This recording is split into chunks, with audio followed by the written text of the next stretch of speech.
తిరుమల శ్రీవారి భక్తులకు మరో గుడ్ న్యూస్ చెప్పింది కొత్త పాలక మండలి.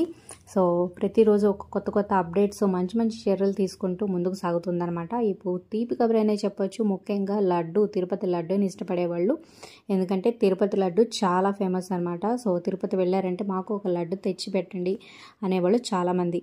అయితే సో భక్తులు అడిగినన్ని లడ్డూలు ఇవ్వడానికి రెడీ అయిపోతుంది అనమాట. సో ప్రజెంట్ అయితే టికెట్ మీద ఒక్కొక్కరికి ఒక్కొక్క లడ్డు, అలాగే విడిగా మనం కొనుక్కోవాలంటే 6 నుంచి 7 లడ్డూలు అయితే అలౌ చేస్తారు. సో అంతకుమించి అలౌ చేయరనమాట. కానీ ఇప్పుడు ఎన్ని లడ్డూలు కావాలంటే అన్ని లడ్డూలు మనం ఎక్స్ట్రాగా కొనుక్కొనేలాగా ప్రయత్నాలు చేస్తుందన్నమాట. సో ఇది గుడ్ న్యూస్ అనే చెప్పొచ్చు. మీ అప్పీల్ కింద కామెంట్ చేయండి. సో ప్రస్తుతం అయితే రోజుకు 3.5 లక్షల చిన్న లడ్డూలు, అలాగే 6,000 పెద్ద లడ్డూలు అంటే కళ్యాణం లడ్డూలు, అలాగే 3,500 వడలు తయారు చేస్తుందన్నమాట.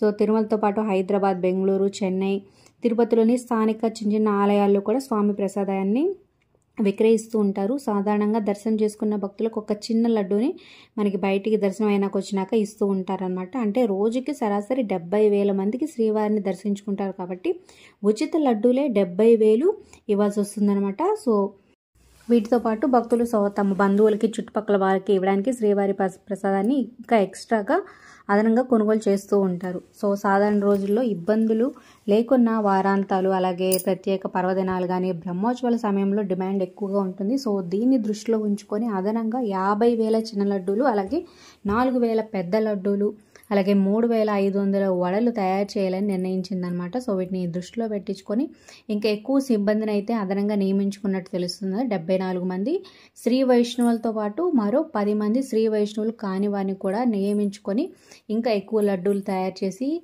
భక్తులు అడిగినన్ని ఇవ్వడానికి ట్రై చేస్తున్నట్టయితే చెప్తుందనమాట. సో మరి ఈ లడ్డుపై ఏప్రిల్ కింద కమెంట్స్ రూపంలో తప్పకుండా తెలియచేయండి. ఒక లైక్ చేసి మన ఛానల్ ఎంకరేజ్ చేయడం మర్చిపోదు. మరిన్ని అప్డేట్స్ వీడియోస్ కోసం సబ్స్క్రైబ్ చేసుకొని పక్కనే ఉన్న బెల్ ఐకాన్ ప్రెస్ చేసి ఆల్ అనే నోటిఫికేషన్స్పై క్లిక్ చేయండి.